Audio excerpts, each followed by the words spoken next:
Well, hi, welcome to the Christian Contrast, where we talk about how walking with Jesus leads us to live differently than the world around us. And actually, this episode is probably going to be the last one for a little while where I am the only one here, because we've got some great guests and some great episodes upcoming for the fall, especially as we get into our Justice and Mercy series as a church and start dealing with ways that we can practice justice and mercy. And the topic I'm going to talk about today, I don't want to make any promises, but I think this is probably going to be a little bit of a shorter episode after some long ones on the marriage subject. I want to use as sort of a test case in looking at the subjects of justice and mercy, the recent President Biden declaration about student loan forgiveness. And here's the deal. The reason I want to talk about this is not because I have just a laundry list of biblical thoughts on exactly how student loan forgiveness should be done. You're going to see that I don't have that long laundry list. And it's not because I am a deep expert on the economic and financial issues related to all of this. The main reason I want to talk about this is because this subject has ended up being an opportunity for really supporters of it and critics of it to claim justice and mercy as their motive for either criticizing it or championing it. And so here's what I want to do. I want to do three things in this episode. First, I want to talk about sort of what is the Christian or the Bible response towards this idea of the student debt forgiveness and student loan forgiveness and $10,000 some cases and $20,000 in other cases. I want to just talk about sort of the biblical answer to that question. And then I want to give a warning to proponents of this and a warning to opponents of this, because I think there's a legitimate warning on either side. But we might just start with the basic question. And the basic question is this: is this sort of a biblical Christian thing to do, this specific form of student loan forgiveness? And I think in the end, here's what we've got to say. What we've got to say is there is not a clear biblical Christian message that would lead us to clearly say, yes, this is good, or clearly say, no, this is bad.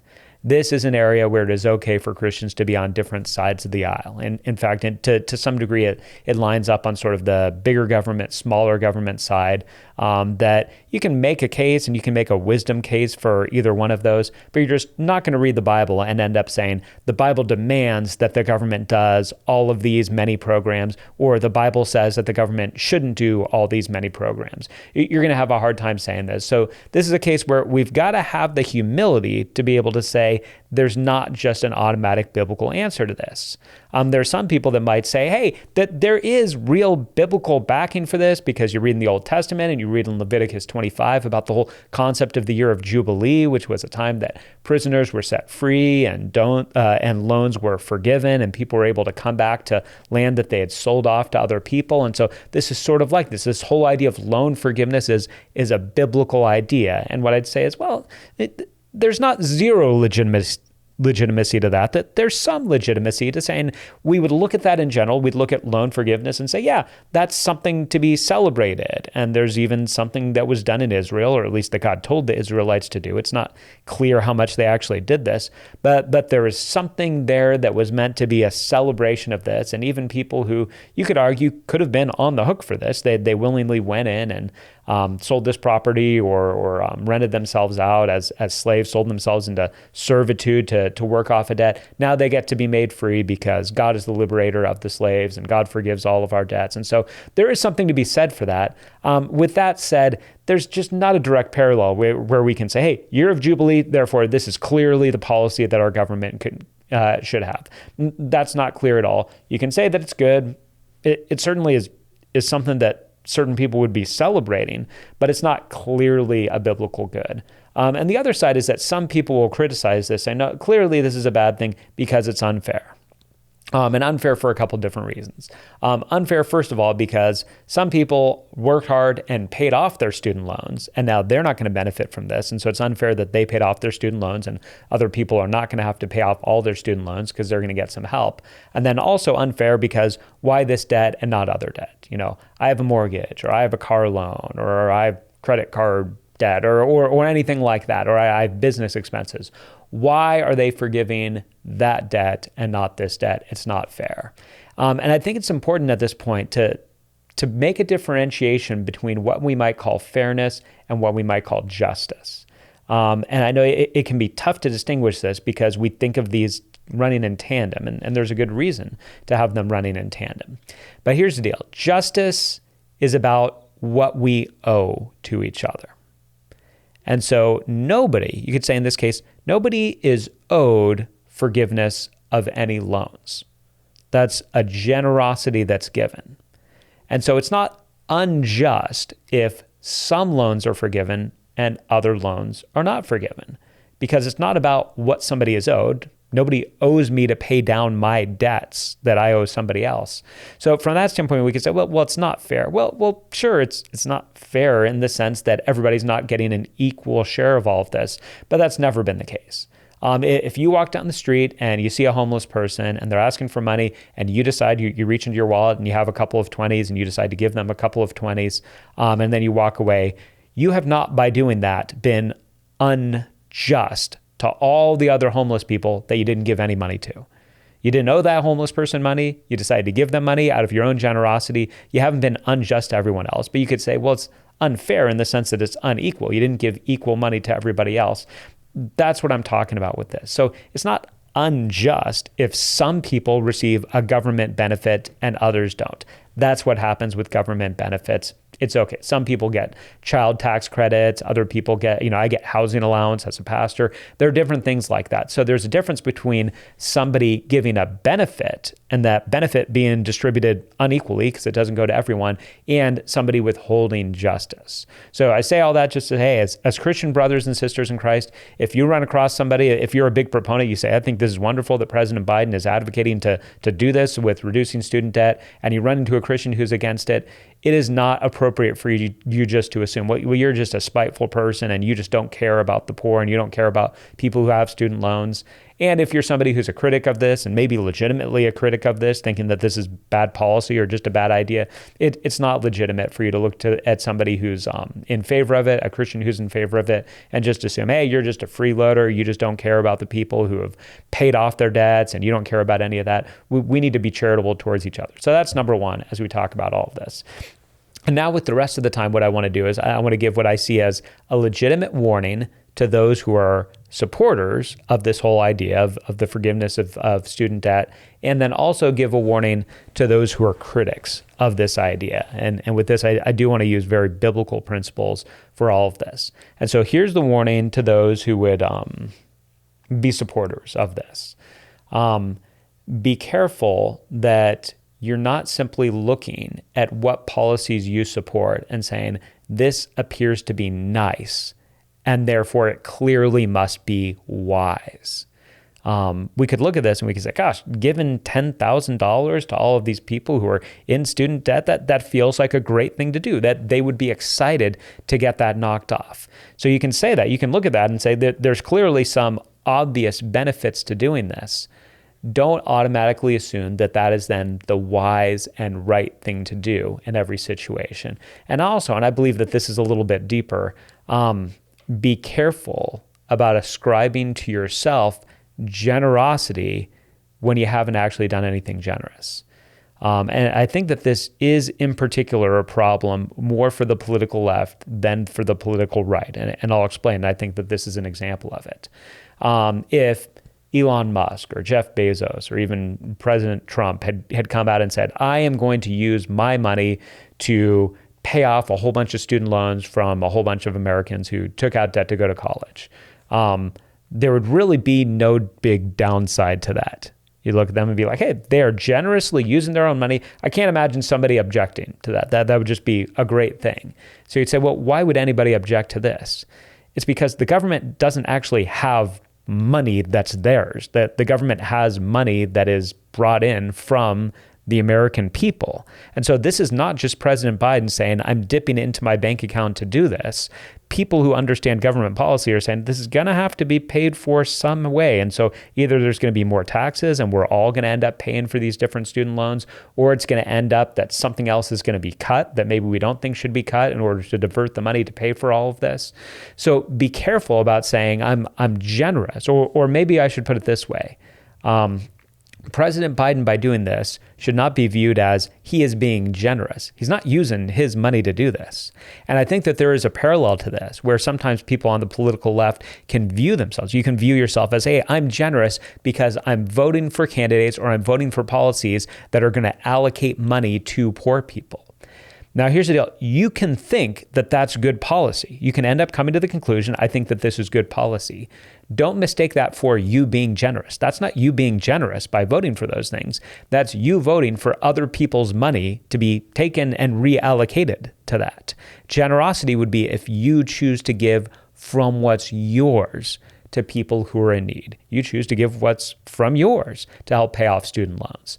And so I say all this to say, hey, if you at the end of the day look at all the data on this, look at all the implications of this, look at the downstream possible effects, and you do all the calculations and you say, no, I think at the end of the day, this is good policy. There's a case to be made for that. But please don't mistake that for either you being generous about it or for something that's nice always being something that's wise. Be careful of criticizing people who are critics of this and acting as if they're just not generous people. Really, on this whole thing, nobody who's advocating for this policy is doing it from a place that they can claim deep generosity, because it's not their money going to it. So that's the warning for those who would be more supporters of this. Here's the warning for that I want to give to those who are critics of this. And I feel a little bit more strongly about this just because there's more people in my life that I know who are critics of this. I would think if you surveyed our church, there would be more people. It wouldn't be 50-50. There would probably be more people who are critical of this move by President Biden than people who are big fans of it. And so I do think that there's something here that's important for us to see. And it gets back to a little bit of what I was talking about in sort of the justice versus fairness idea. And here's the warning that I want to give. The warning that I want to give is beware of envy and malice. And the reason that I want to say that is because I've seen a lot of people talking and posting, and here has been the thrust of their criticism of this. It's been kind of in two areas. One has been, I worked hard to pay off my student loans, and I didn't get anything, and so they shouldn't get anything. Here's what I want to say. There's an argument to be made that that's malicious. That's you saying, I don't want something good for somebody else because I didn't get it. And then there's another argument, and people will joke because of some of the stuff going on with gender in our culture. They'll say, my mortgage now identifies as a student loan, sort of making a joke out of, well, why not my mortgage? That's debt also. Why don't I get help and instead they get help? And that might not be malice. That might just be envy. That might be us saying, hey, I am not okay with the idea that they have something positive that I want, but I don't have. Beware of envy and beware of malice. And here's the interesting thing on this. And I think that there is a parallel here. While it's not perfect, there is a parallel between this and between people who talk a lot about income inequality. Which is another typically sort of a left-right sort of thing. It's typically people on the political left who are talking a lot about the wrong of income inequality and why should Elon Musk and Jeff Bezos have all this money? That's just not right that they have all this money. And, you know, this small amount of people owns this percentage of the wealth in the country or the wealth in the world, and we need more sort of parity as far as our income. And a lot of people on the political right will say, hey, it's really none of your business how much money. How is it hurting you that they have that much money? That's just envy. And I think often that is true. In fact, there were surveys that were done with people, and this was one of the chilling parts of the surveys that were done. And people were basically asked if there was more parity, if there was less income inequality. So that there was more sort of everybody was making close to the same amount of money, but you were poorer. Would you rather be poorer with more income equality or be richer but have a bigger disparity with the income that you have and that other people have? And a shocking number of people opted for saying, I'd rather have less wealth but have it be more equal so that I'm not as far behind other people that are ahead of me.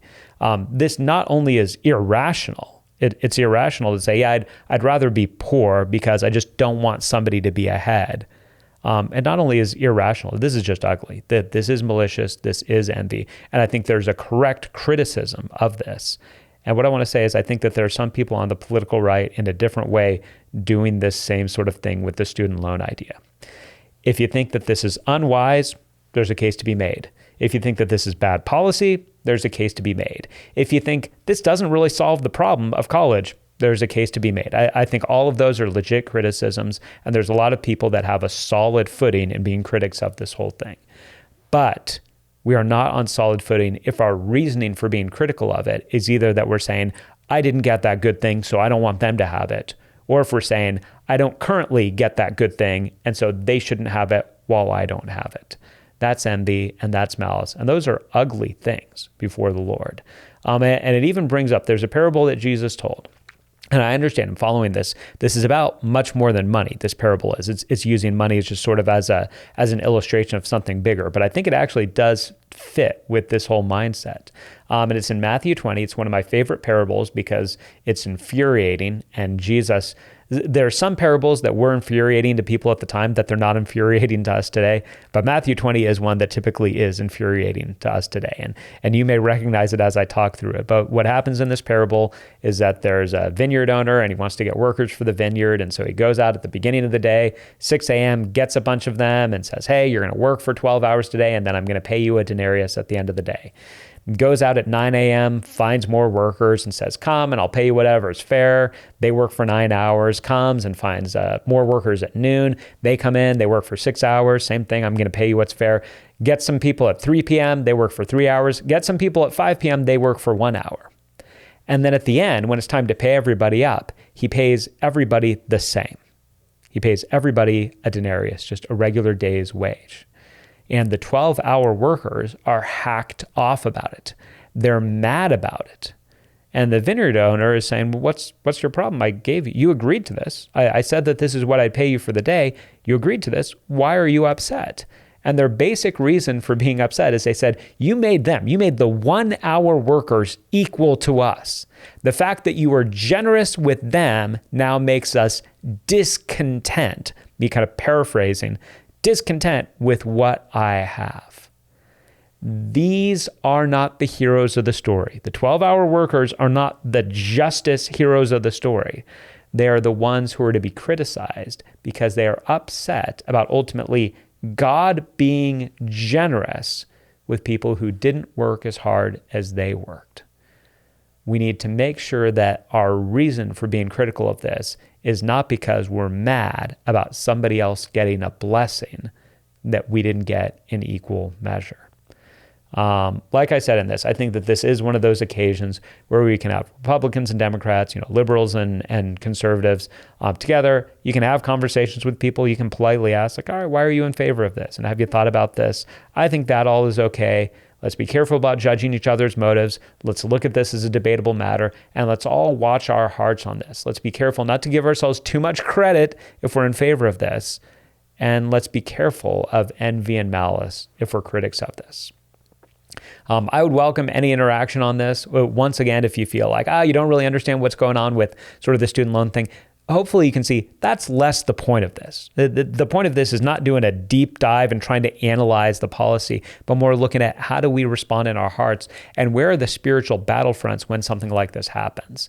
But I would welcome any comments, feedback, questions, interaction about this subject or how you feel like it applies to the whole subject of justice and mercy more generally.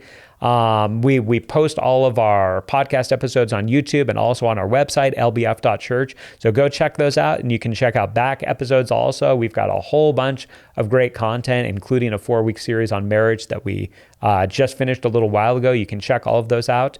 We will be back in 2 weeks with guests, and we will be talking through how we are looking to practice justice and mercy in our community and how others are on the front lines of practicing this. It's going to be a great set of episodes, and I'm really looking forward to it. So thanks for taking the time to tune in here, and I'll see you next time on The Christian Contrast.